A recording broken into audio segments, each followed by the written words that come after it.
네, 지난 주말 미국의 팝스타 테일러 스위프트의 얼굴에 음란물을 합성한 사진이 퍼지면서 미국 사회에는 파문이 일었습니다. 또 이 바이든 대통령의 가짜 음성이 확산하는 등 대선 국면에서도 인공지능이 생성한 딥페이크가 확산하면서 규제가 필요하다라는 목소리가 커지고 있는 상황인데요. 네, 총선을 앞두고 우리 선관위도 딥페이크 영상을 이용한 선거운동을 금지하고 이번 주부터 관련 단속에 나섰습니다. 얼굴뿐만 아니라 음성을 모방하며 각종 범죄에 활용되고 있는 딥페이크의 문제점과 규제 필요성에 대해서 강정수 미디어 스피어 AI 연구센터장과 함께 이야기 나눠보겠습니다. 어서 오십시오. 안녕하세요. 네, 예, 안녕하십니까. 안녕하십니까. 자, 지난 주말이었죠. 이 네. 소셜미디어 X를 통해서 미국의 팝 가수 테일러 스위프트 얼굴에 음란물을 합성한 이 딥페이크 사진이 네. 나돌아서 좀 논란이 됐거든요. 네. 이 딥페이크가 뭔지부터 좀 정의하고 네. 넘어가면 좋을 것 같아요. 딥페이크라는 거는 인공지능으로 인간의 신체 일부나 신체 전체 또는 목소리도 포함을 됩니다. 이것을 조작하여서 새로운 어떠한 게시물로 만드는 것들, 이것이 이미지가 될 수도 있고 동영상이 될 수도 있습니다. 그래서 예. 이런 것들을 전반적으로 다 딥페이크라고 얘기를 하고 있고요. 아무래도 인공지능이 여러분도 아시는 것처럼 되게 빠른 속도로 사실은 지금 진화하고 있고 예. 이런 기술이 진화한다는 것은 가장 핵심 뭐냐면 비용이 저렴해지는 겁니다. 음. 그러니까 비용이 저렴해지기 때문에 누구나 저렴하게 만들 수 있게 된 것. 과거에도 존재했었던 네. 과거에는 여러분도 들어보셨겠지만 포토샵이라든지 무언가로 하려면 하루 종일 작업이 걸리고 이랬던 일들을 갖다가 단순히 아주 짧은 시간에 매달 예를 들자면 24달러만 내면 또는 목소리 조작 같은 경우에는 매달 11달러 정도만 내면 대단히 많은 영상들이라든지 대단히 많은 목소리들을 조작할 수 있는 이렇게 비용이 저렴해지고 누구나 접근할 수 있는 것 이런 부분들이 이 딥페이크의 확산들을 지금 불러오고 있다고 볼 수가 있습니다. 근데 저는 개념적으로 좀 헷갈린 게 지금 포토샵 얘기해 주셨지만, 네. 그러니까 딥페이크랑 이제 포토샵으로 예전에 합성하고 조작하고 네. 이런 거랑은 다르다고 봐야 됩니까? 아니면 이게 개념의 좀 차이인 그렇죠. 겁니까? 그러니까 포토샵을 하는 걸 이제 페이크 우리가 이제 가짜로 만든다라는 거고 예. 이미지를 조작한다는 거 정도였고요. 네네. 딥페이크라는 것은 딥은 인공지능을 이용한다는 뜻에서 딥페이크 할 때 이 딥을 더 그러니까 추가하고 수단이 좀 다르다라고 보면 되는 인공지능이 대단히 빠른 속도로 만들어낼 수 있고 변형해낼 수 있고 이런 거죠. 사실은 BBC 보도에 따르면은 한 연구기관에 따르면은 2019년 대비 2023년 정도에 지금 딥페이크의 어떠한 생산량들이 550% 정도가 5배 넘게 지금 증가를 했다고 얘기를 하고 있거든요. 그리고 이것의 피해자의 99%가 사실은 여성이죠. 그러니까 이번에 테일러 스위프트 사건처럼 사실은 대부분 남성들에 의해서 여성들이 이렇게 소비의 대상으로 전락하고 있는 그래서 사실은 정치 영역에서도 지금 분명하게 존재하고 있는 네네. 피해 영역들이 크게 존재하지만 일반적으로 볼 땐 딥페이크 영상들은 과거에도 존재하긴 했었거든요. 인공지능이 발전하면서요. 근데 나름 그것이 쓰기가 어려웠었는데 네. 이제는 접근성이 쉬워진 겁니다. 누구든지 예를 들자면은 헤이젠이라든지 11랩이라든지 이런 해외 웹사이트에 접속을 해서 회원 가입해서 거기서 만들면은 바로 만들어 주거든요. 이번에 바이든 대통령의 그 목소리를 위조한 것도 11랩스로 이제 결국은 밝혀졌어요. 근데 11랩스가 그 이후에도 저 같은 경우도 가입을 할 수가 있고요. 누구나 이메일 주소 하나만 있으면은 가입을 할 수 있고 이 사람의 실명을 확인하지도 않고 할 수 있다 보니까 사실은 누구나 쉽게 만들 수 있어서 앞으로 이 부분들이 더욱더 확산될 가능성은 되게 높다고 볼 수가 있습니다. 예, 앞서 언급을 해주셨는데 미 공화당 경선에서도 이 조 바이든 대통령의 가짜 목소리가 논란이 됐는데 딥페이크 음성 같은 경우에는 아무래도 딥페이크 영상보다 더 속아 넘어가기가 쉬울 것 같거든요. 얼마나 좀 쉽게 제작이 가능한 겁니까? 너무 쉽습니다. 그러니까 너무 쉽고 예를 들자면 바이든 목소리의 1분 정도만을 입력을 해주면 그다음부터는 제가 스크립트를 타자를 치는 대로 목소리가 말이 나옵니다. 그럼 그러니까 그것을 원하는 어떤 결과물을 원하는 사람이 기술을 전혀 알지 못해도 그럼요. 지시만 내리면 그럼요. 바로 결과물 그러니까 생성되는 여러분들이 거예요. 그냥 네이버 이메일 쓴다거나 지메일 쓴다거나 이렇게 똑같이 쓰실 수가 있는 거예요. 누구든지 학력이 높거나 기술 수준이 높은 사람만 쓸 수 있는 것이 아니라 회원 가입만 하면은 11랩스가 예를 들면 대표적으로 바이든 목소리를 딥페이크로 만들었는데 네. 11달러예요 한 달에 11달러를 내면은 거기다가 제가 바이든을 어디게 TV에서 나온 어떤 연설 같은 거를 갖다가 1분만 업로드를 하면은 그 다음부터는 한국어도 가능합니다. 거기 11랩스 들어가면은 사용 가능한 언어가 한국어거든요. 예를 들면 여기 아나운서 분들의 목소리를 1분만 제가 업로드하면은 네. 제가 그다음부터는 타자만 치면은 그 목소리로 말을 하고 있는 거죠. 제가 영어도 할 수 있는 거고. 그렇죠. 뭐. 한국어도 할 수 있는 거고 어느 목소리든지. 그렇군요. 그러니까 이런 기술들이 워낙 진화되다 보니까 그리고 워낙 접근성이 좋다 보니까 수많은 사람들이 지금 만들고 있는 거거든요.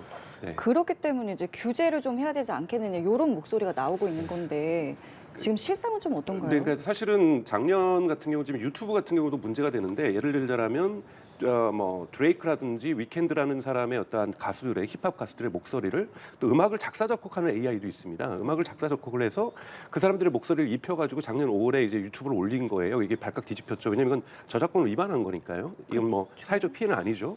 근데 이것들이 너무 늘어나다 보니까 우리나라로 치면은 멜론 같은 스포티파이 같은 경우에는 작년 5월에 이걸 갖다 수만 곡씩 지우고 있다고 얘기를 했어요. 계속해서 올라오고 있는 거죠. 그러다 보니까 유튜브가 포기를 해서 작년 9월에는 유니버설 뮤직하고 합의를 합니다. 이거 다 찾아서 지우는 게 너무 어려우니 우리가 그걸 발견을 하게 되면 거기 나오는 광고 수익을 원 제작자에게 줄 테니까 이거 놔두자.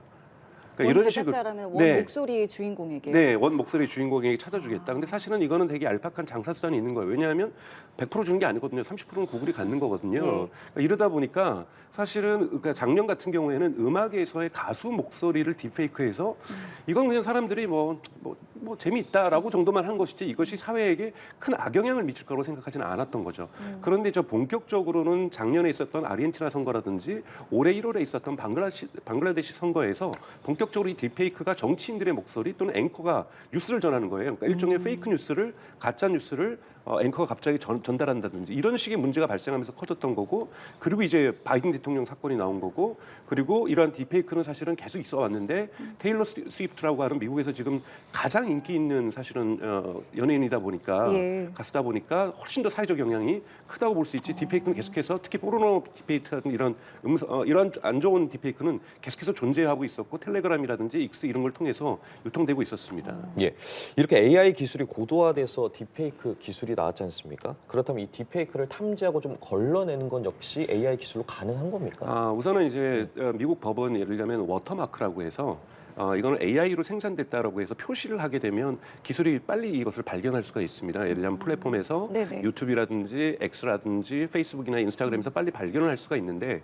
요즘 그 워터마크를 찍지 않아도 되는 것이 뭐냐면 인공지능이 예를 들면 오픈 소스로도 풀렸어요. 그러니까 람다라든지 이런 메타에서 만든 것은 오픈 소스로 이 고도의 생성 AI를 오픈 소스로 풀었단 말이에요. 그럼 오픈 소스를 풀어서 제 데스크탑에서 제 노트북에서 얼마든지 똑같은 걸 만들 수 있는데 그 제 노트북에다 제가 워터마크를 찍고 안 찍고는 제 마음이거든요. 그렇죠. 그러면 이 워터마크는 예를 들자면 아까 말씀드렸던 우리가 온라인에서 접속해서 생성 AI의 목소리를 위조하거나 동영상을 만들 수 있는 11랩스라든지 헤이덴이라든지 이런 데서는 워터마크를 하고 규제할 수 있고 그리고 이 워터마크가 있을 경우에는 지금 구글이라든지 메타 같은 경우에는 정치 광고에 인공지능을 쓴 것은 이제는 금지를 시켰어요. 뭐 이렇게 해서 요 정도는 이제 할 수가 있는데 일반 이용자가 내가 오픈 소스로 풀려 있는 인공지능을 통해 가지고 내가 만들어서 올린다라면 이건 워터마크를 찍지도 않을 뿐더러 다 발견할 수도 없는 거죠. 너무나도 많은 영상들이 올라오다 보면 이거를 절대 기술로서는 AI가 아무리 발전해도 AI 스스로도 AI가 만든 거를 자기가 발견하지 못하거든요. 그래서 결국은 규제가 필요하다라는 거고 그래서 2023년 작년이죠. 영국이 이제 제일 처음인데요. 영국 같은 경우에는 딥페이크를 선거뿐만이 아니라 일반적으로 불법화시켰어요. 그러니까 일반 연예인뿐만이 아니라 하여튼 사람들 타인의 얼굴과 목소리를 가지고 와서 내가 이거를 갖다가 어떤 영상을 만든다든지 이미지를 만들 경우에는 이건 그냥 불법이다. 왜냐하면 이 피해가 워낙 확산될 수 있고 우리가 피해가 확산된 다음에 사후 처리에도 예를 들면 테일러 스위프트가 얼마나 모욕적으로 느꼈겠어요. 4,700만이나 자기의 포르노가 예를 들면은 사람들에게 의해서 시청이 됐다. 사람들에게 봐졌다. 예. 근데 이것이 아무리 가짜라고 해도 그 개인적으로 느낄 수 있는 굴욕감이라든지 이런 것들은 상처는 너무나도 큰 거거든요. 예. 이거는 사후에 범인을 잡더라도 이거는 자기가 받을 수 있는 정신적 피해는 저는 쉽게 회복되기 어려운 부분이기 때문에 워낙 사회적 피해가 크기 때문에 또는 선거 결과 선거 하루 전날 페이크 뉴스가 나와가지고 방글라데시 같은 경우는 좀 그런 거거든요. 선거 결과에 영향을 준다. 그러면 이것을 사회적으로 어떻게 다시 재선갈 수도 없는 거고 대단히 어려운 상황으로 갈 수도 있는 거고 왜냐하면 저쪽 후보에서 명백하게 했다라고 하면은 그 후보 측에게 책임을 물어서 무효화할 수는 있지만 지지자 중에 한 명이 했다. 또는 지지자인지 누군지 아무도 알 수 없는 신원을 알 수 없는 사람이 어떤 만든 영상 때문에 선거 결과가 바뀌었다. 네. 이렇게 될 경우에 정말 이걸 무효하기도 어렵고 그쵸. 그렇기 때문에 이런 부분에 대한 규제는 지금 영국이 먼저 규제를 섰고 지금 미국 같은 경우에도 백악관이 오히려 미국 하원에게 이것을 규제해달라는 법안을 만들어달라고 지금 요청한 상태고요. 예. 그리고 미국 하원들도 지금 법안 발의를 하고 있고요. 또는 미국 주 7개 주 같은 경우에는 이 관련된 법안들을 지금 통과시키고 있어요. 그래서 주법 차원에서 또는 연방 차원에서도 해야 되는 거고 한국도 지금 뭐 선거전에서는 딥페이크를 쓸 수 없다고 얘기하지만 네. 이건 후보가 쓸 수 없는 거예요. 근데 만약에 일반 지지자가 만들었다. 그리고 이 사람이 익명으로 만들어가지고 익명 게시판을 통해서 올렸다. 네. 이러면 찾긴 되게 어려운 거거든요. 아직 우리나라는 특별한 규제가 없는 거죠? 그렇죠. 그러니까 지금 선거운동에 규제를 하고 있는데 이것도 선거운동 당사자들한테 규제를 하는 것이지 일반 이용자들이 만들면 물론 불법적으로 찾아서 낼 수 있지만 그걸 어떻게 찾냐라는 거예요. 왜냐 해외 서버를 이용해서 한다든지 그래서 네. 이 강력한 규제가 저는 전 세계적으로 만들어지지 않는 이상 이 부분들은 되게 어려운 즉 아니면 AI에게 네. 이런 것을 만들지 못하도록 규제를 한다든지 이런 부분들이 좀 필요할 수도 있다고 생각이 듭니다. 그럼 지금 저희 시청자들이 이게 지금 어떤 것인지 좀 한번 보고 싶다라고 생각하시는 분들도 많으실 것 같은데 저희가 그러면 지난 대선 당시에 윤석열 또 이재명 후보가 AI를 이용해서 이제 선거 운동을 했었는데요. 그때 당시 이제 화면을 저희가 좀 준비했는데 함께 보고 다시 좀 이야기 나눠보겠습니다. 안녕하세요. AI 윤석열입니다. 윤석열 후보와 너무 닮아 놀라셨습니까? 저는 이재명 후보와 같은 모습으로 태어난 AI 이재명입니다. 저는 다시 봐도 참 근데 저런 생각이 거는요 놀라운데요. 돈이 들었어요. 왜냐하면 당시에는 생성 AI가 즉 챗GPT가 나오기 전이거든요. 그럼 지금은 저거보다 훨씬 더 빠르게 훨씬 더 네, 저렴하게 저거는 오고. 전문가들한테 맡겨가지고 인공지능을 활용해가지고 나름대로 비싼 돈을 들여서 제작을 양 후보 측에서 하신 거고 예. 지금은 월 20달러만 내면 24달러만 내면 우리나라 돈으로 한 돈 3만 원만 내면 뭐 7, 8개 영상을 만드는 것, 원래는 긍정적으로 쓰였어요. 예를 들자면 일기예보의 앵커를 대체한다든지 미국 이제 방송사에서는 네. 이러한 부분에서 만들기 위해서 이런 디지털 휴먼이라는 걸 만들었는데 네. 이 디지털 휴먼의 가격이 너무 낮아진 거죠. 그러다 보니까 여기에다가 얼굴을 갖다가 다른 사람으로 합성을 해가지고 이렇게 나오는 테일러 스위프트 같은 이런 결과들이 나오기 시작하는 거거든요. 그래서 이 부분들을 막기라는 건 그러니까 비용이 절감됐다는 것은 누구나 그러니까 국민 모두가 시민 모두가 다 할 수 있다는 얘기죠. 그러니까 즉 전문성만 있는 아까 말씀드렸던 대선 후보들의 어떤 저러한 AI 후보 같은 경우에는 전문가들 고도의 스튜디오를 가지고 있는 사람들만이 할 수 있었던 일에서 이제는 누구나 그러니까 즉 방송도 과거에는 누구나 할 수 있었던 것이 아니라 전문 방송 매체에서 했었는데 요즘은 유튜브라든지 이런 데서도 많은 예능 프로그램을 만들고 있는 것처럼 이제는 유튜브 만들듯이 인공지능으로 딥페이크를 만들 수 있는 시대로 진입하고 있기 때문에 이 심각성에 대해서 사실은 정치인들이 속도가 늦을 수밖에 없는데 지금 빨리 속도를 내고 이것을 어떻게 규제할지에 대한 좀 더 포괄적인 어떤 네. 규제 방안에 대한 마련이 필요하다고 보고 있습니다. 불과 몇 년생인 거잖아요. 네. 예. 지금 저희가 계속해서 영상을 보고 있는데 그렇다면 저런 전문가들이 만든 영상뿐만 아니라 일반인들도 네. 저 정도 수준의 퀄리티의 영상을 쉽게 만들어낼 수 있다는 겁니까? 저런 저거보다 더 영상 좋은 퀄리티를 만들 수 있어요. 그러니까 지금 어. 미국에서 벌써 흔히 말하는 이 유니콘 기업이 된 기업이 바로 이제 11랩스라는 기업인데 예. 거기는 목소리 같은 경우에는 사실은 1달러짜리도 있고요. 5달러 한 달에 11달러도 있어요. 제가 11달러 내면 꽤 많이 만들 수 있거든요. 예. 여러분들 지금 하시는 방송 1분만 녹음해서 하면은 두 분의 목소리는 여러분들이 예를 들면은 보이스 피싱에 사용될 수도 있고요.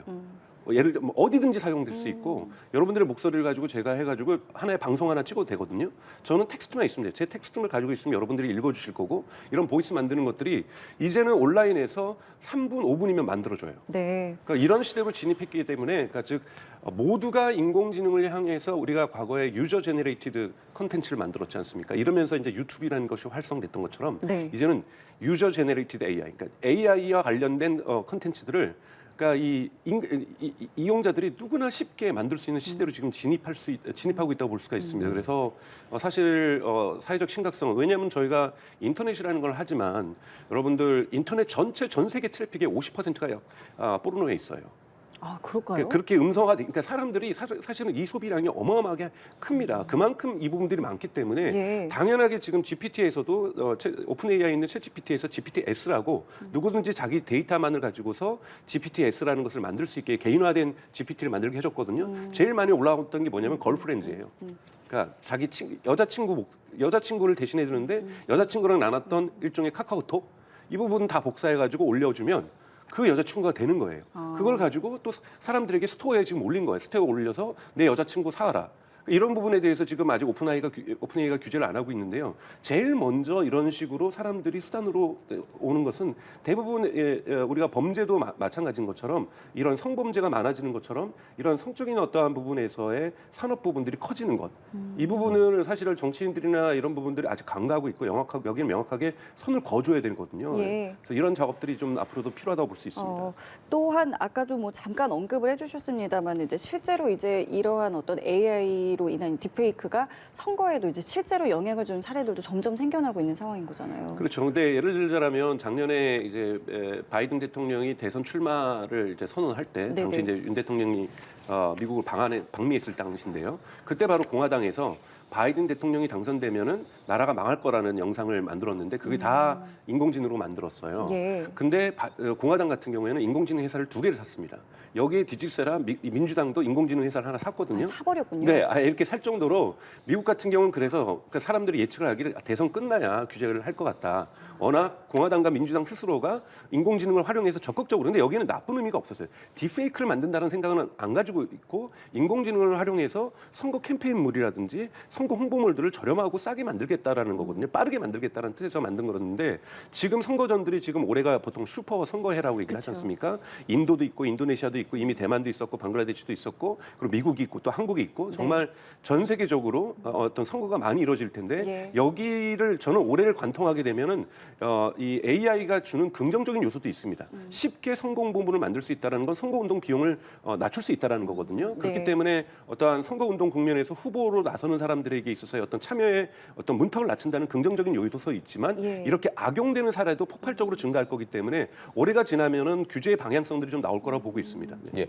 우리 선관위도 뭐 특별 전담반 꾸리고 예방과 단속 활동을 벌이겠다고 했는데 어떤 활동을 벌이게 되는지도 궁금하고 또 이에 대한 우리의 대응 자세도 좀 필요할 것 같거든요. 네, 선관위 같은 경우에도 지금 예를 들자면 플랫폼 사업자 특히 대표적으로는 한국의 이제 네이버라든지 카카오라든지 이런 데서 댓글을 인공지능이 쓸 수가 있거든요. 그래서 이런 부분들을 포탈에게 감시를 해달라 이런 부분들 게시물에 대해서 좀 강력한 규제를 해달라는 어떠한 요청을 지금 해놓은 상태고 모니터 요원들도 한 95명 정도 동원을 해서 계속해서 살펴보겠다는데 이 월드 와이드 웹이라는 것 자체가 워낙 크기 때문에 네, 이러한 것들을 쉽게 그 정도의 인력으로 할 수 있을지는 저도 조금 의심스럽습니다만 선관위도 적극적으로 특히 선거에 맞춰서 대응하고 있는 건 사실입니다. 그러니까 전혀 방관하고 있는 건 아니고 적극적으로 대응을 하고 있는데 과연 이 AI 국면을 어떻게 통과할 수 있을지는 저는 잘 모르겠습니다. 그러면은 끝으로 요것만 좀 짧게 여쭤볼게요. 지금 말씀을 들어보면은 분명히 순기능도 있어요. 근데 이제 부정적인 이제 기능들도 지금 하나둘씩 좀 밝혀지고 있고 저희가 좀 느끼고 있는 상황인 거잖아요. 이럴 때 우리는 좀 어떤 자세를 좀 취해야 된다. 이런 거 마지막으로 좀 말씀을 그러니까 여러분들이 사실은 그러니까 아셔야 될 것은 타인의 얼굴이 동의하지 않은 사람들이 어떠한 어디에 출연을 한다라는 건 이건 다 불법입니다. 그러니까 이런 것을 보지 않으려고 하는 노력들이 좀 존재하는 거고요. 그리고 또 하나는 그거죠. 이제는 그러니까 뉴스라는 것들도 사실 그래서 사실은 이런 매체들이 되게 중요하다고 좀 보고 있거든요. 주요 매체들 신뢰할 수 있는 매체들에서 나오는 것도 사실은 속일 수가 있는데 그런 것이 아닌 어떤 채널들에서 정치적이거나 사회적으로 중요한 의사결정을 할 수 있는 어떠한 판단들은 소비하시는 것이 아니라 조금 주요 매체들에서 소비하시는 것들이 선거기간 같은 경우 좀 필요하다는 말씀을 드리고 싶습니다. 예, 알겠습니다. 저희 오늘 말씀 여기까지 함께하겠습니다. 지금까지 강정수 미디어스피어 AI 연구센터장과 함께했습니다. 오늘 말씀 감사합니다. 고맙습니다. 네, 고맙습니다.